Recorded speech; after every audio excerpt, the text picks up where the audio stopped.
Yo, what's going on, guys? It is Foxy98 here, and welcome back to another episode of the F1 debates for you guys today here on the channel.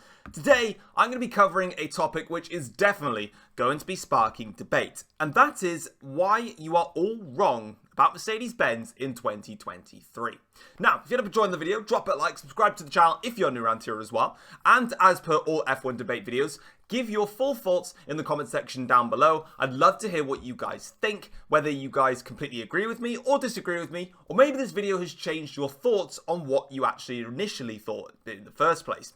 But today, I'm going to be talking about why I believe you are all wrong and all the media are wrong about Mercedes-Benz in 2023. So, without further ado, let's explain my reasonings for it. So first things first, at the 2022 season, Mercedes-Benz obviously dropped off the curve, and that's going to be a main talking point in the next section. But this first piece is basically just highlighting that. The regulation change came into play, and Mercedes-Benz have dropped off the top of the championship, which is to be expected. Nobody's ever going to win forever, no matter how long you're winning for. For me as a Mercedes fan, I've managed to watch Mercedes from when they were reintroduced into Formula 1 back in 2010, and saw them rebuild to become the champions, and then see them run 8 consecutive years of drivers and constructors titles, apart from the one in 2021, and then of course I've seen them drop off that thanks to the regulation change. But if you're a fan of Formula 1 for even longer than I am, or simply just support a different team like Red Bull, then you may be in a different situation where you've seen Red Bull win, you've then seen them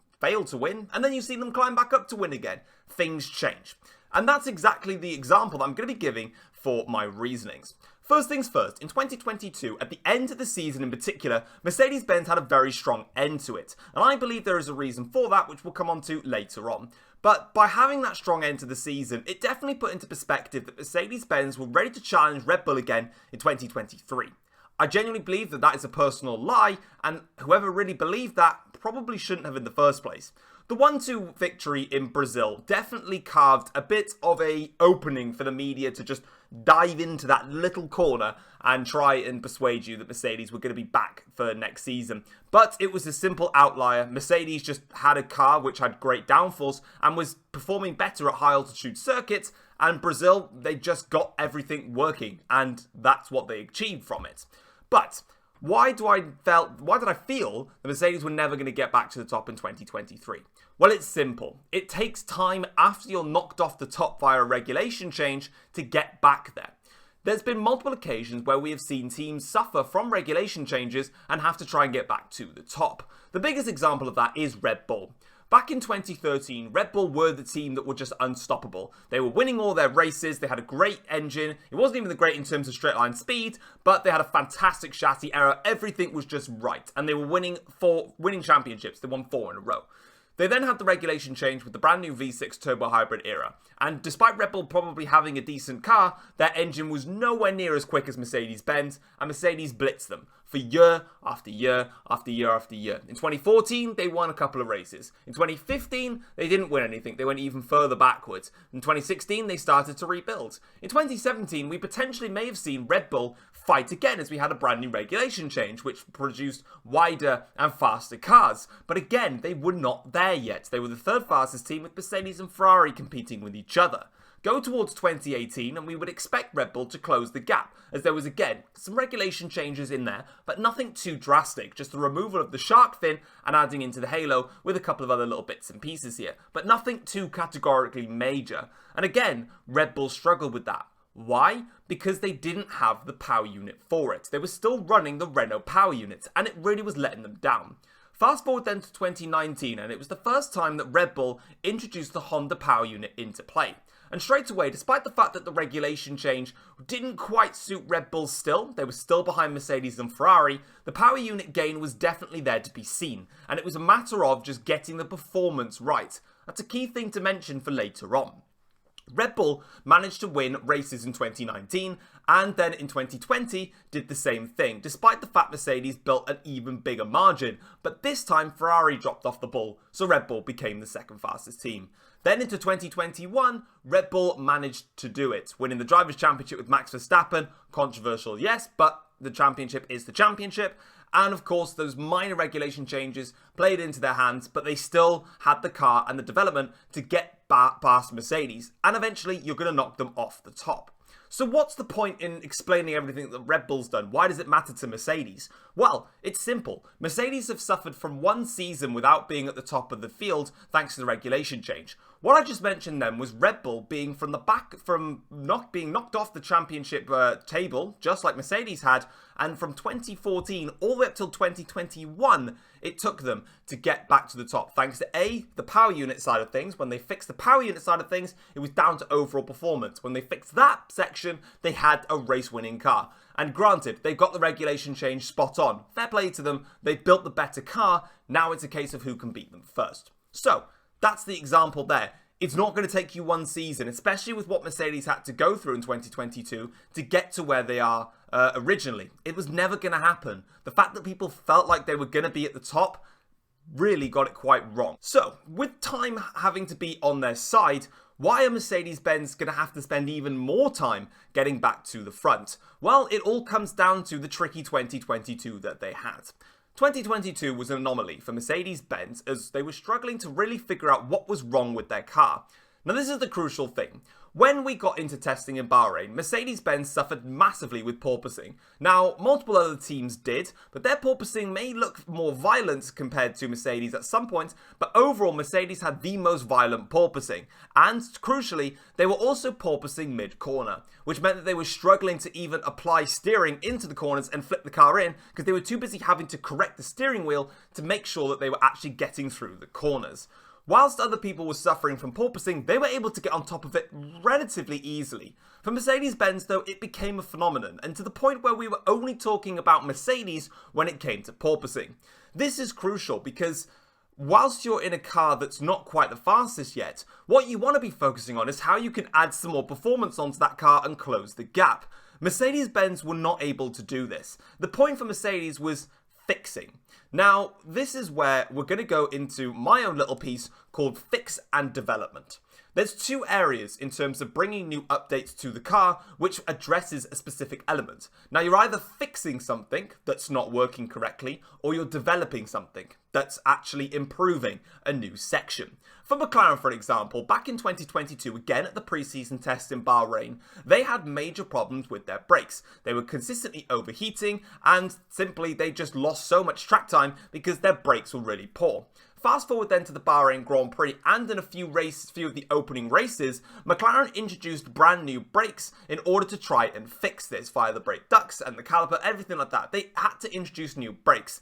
This was not a developmental upgrade for their car. This was simply a fix that needed to be implemented to the car in order for them to then continue to then focus on performance. As we saw, this dropped McLaren off the ball. They struggled for the opening few rounds, but when they got the brakes put into play, then they could focus on development. But no matter what though, they lacked information from testing because they suffered with these brake problems, which meant they were unable to understand their car, and then of course it affected their learning.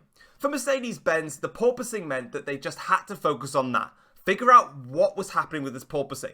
Why was it not occurring in the wind tunnel? Why were they getting different readings from the wind tunnel compared to the circuit? What was causing the porpoising? How was the porpoising affecting the car? What was the ride height differential changes for all of this?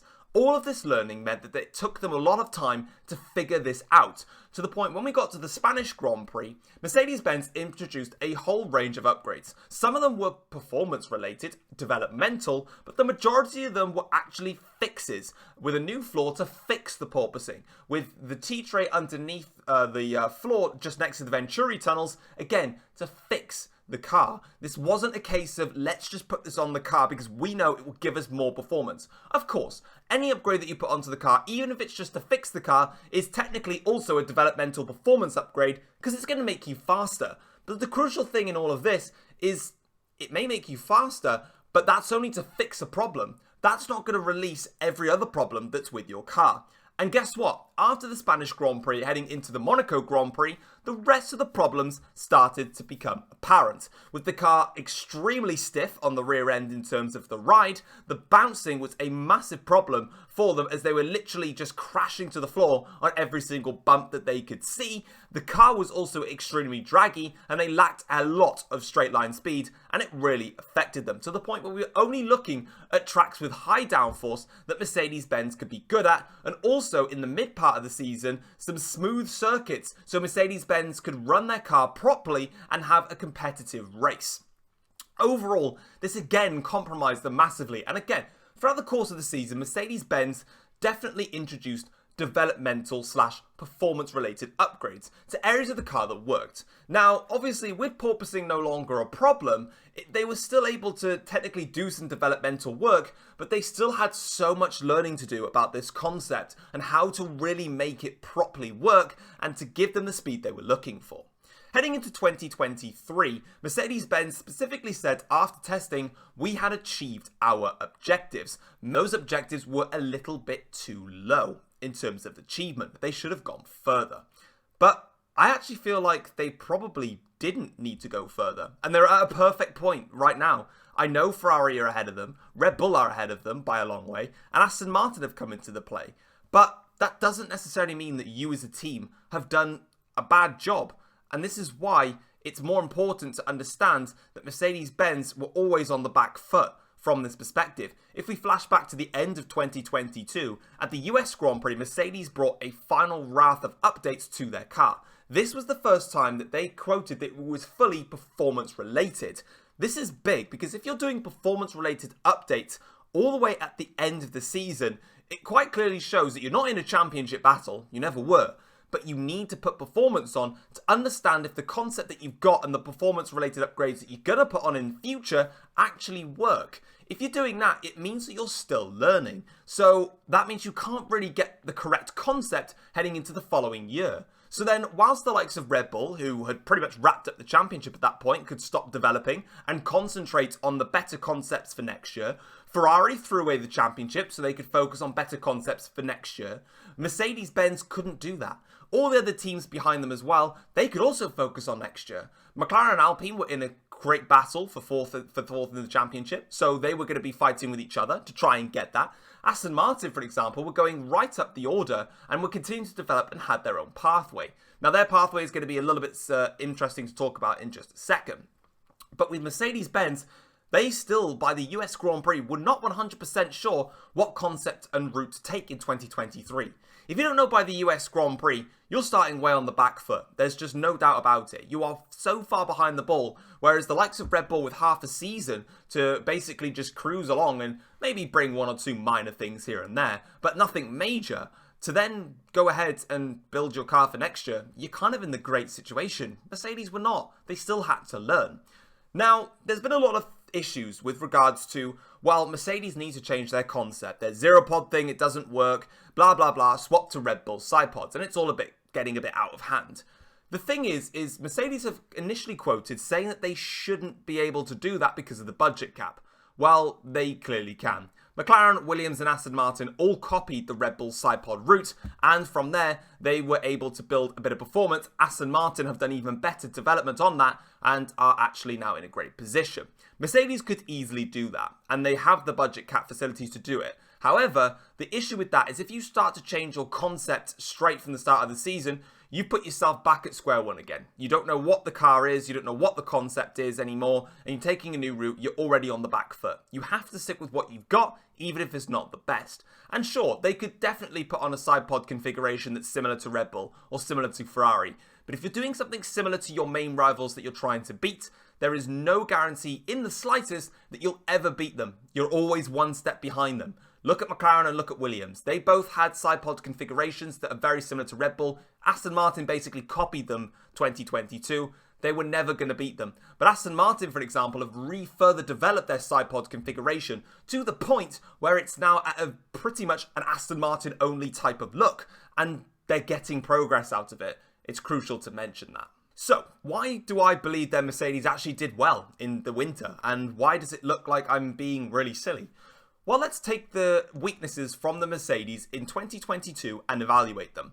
The car was extremely draggy. Now, heading into the Bahrain Grand Prix and the Bahrain Grand Prix weekend itself, Mercedes-Benz had the third fastest car in the speed trap, behind Ferrari and Red Bull, only by less than 2 kilometers per hour. Before that, it was around about 6 kilometers an hour at least that they were slower than their rivals. The brand new rear wing that they introduced, which was a medium downforce rear wing, was something that Mercedes didn't have throughout the entirety of last season. They only had their low downforce rear wing, which they used at the likes of Spa, Austria, Silverstone, tracks like that, and then their high downforce rear wing. There was nothing in between. There are circuits that require a different type of downforce configuration compared to the low and the high downforce rear wing. There is always something in the middle. If you don't have that, it really just compromises your overall setup work.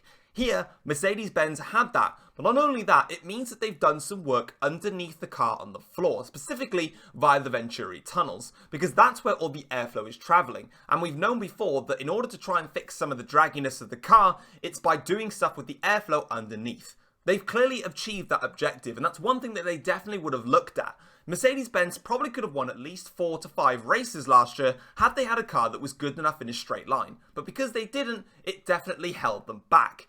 What was the other thing that Mercedes needed to achieve? It was quite simple, stop the car from bouncing. But straight away after testing, Mercedes confirmed that they had stopped the bouncing happening on their car. If you've done that, then Mercedes have achieved their objectives. Sure, Red Bull and Ferrari look like they're even further away. Aston Martin have developed and got in front of Mercedes-Benz. I completely agree with you on that one. But the biggest thing that needs to be taken into apparent here is everyone is getting overshadowed by Mercedes-Benz's 1-2 in Brazil. Take a look at the F1 2022 Abu Dhabi Grand Prix and put it into perspective. Red Bull dominated the Grand Prix with Max Verstappen. Sergio Perez made a bit of a mistake here and there. But the Red Bull and the Ferrari cars were way quicker than the Mercedes cars throughout the entirety of the lap. They were even lapping over 0.6 of a second faster per lap than Mercedes in a straight line alone. Mercedes were left for dust in the Abu Dhabi Grand Prix. They were nowhere near the pace of Red Bull and Ferrari, and it's very similar to here in Bahrain. So overall, while Red Bull have evolved their concept, while Ferrari have evolved their concept, Aston Martin evolved their concept, they've got themselves into a position where they are faster. Mercedes-Benz were never going to just win the championship straight away in 2023 because you need to remember that there are other competitors who are doing the same thing as you, developing their own concepts. But if Mercedes were ending up 0.6 of a second or so slower in qualifying, that's the same as what they were in the Abu Dhabi Grand Prix there or thereabouts. Meaning that despite the fact Red Bull have evolved and look like they're on another planet, Mercedes-Benz, even though there's just one car extra in front of them, they're still there. They're still competing with these rivals, and all they've got to do now is add performance. The crucial thing is Mercedes no longer needs to do external and heavy learning with regards to their car. Of course, every team needs to learn. That's a fact. They need to do that. But the thing with Mercedes-Benz that's different compared to the rest of the field is that Mercedes doesn't need to necessarily learn about what's gone wrong with their car because they never experienced it or they've never seen it in the wind tunnel. Mercedes knows what's wrong with their car. They've got no more bouncing, they've got better straight line speed, they're just lacking overall downforce, and especially on the rear end. The rear end is lacking the most amount of downforce, meaning that the back end is sliding a lot, which we saw in testing, which means it's cooking the rear tyres, meaning that with the more sliding, the more temperature, the more tyre degradation that you're going to suffer from, meaning that you have to slow down for further management of those tyres. If you are able to get that downforce back that Mercedes had in 2022, and they can evaluate that between the W13 and the W14, then Mercedes-Benz will be a force to be reckoned with. I guarantee you of that. It's just to put it into perspective. I think Mercedes really just tried to overstep the mark on how much they could genuinely achieve over the winter. But if you look at it, all the objectives that Mercedes had, which cost them in 2022, have been fixed. Now they get to go into 2023 focusing on one key thing: developmental upgrades for overall performance. That's all they need to do now. That's all they need to do in order to fix this car.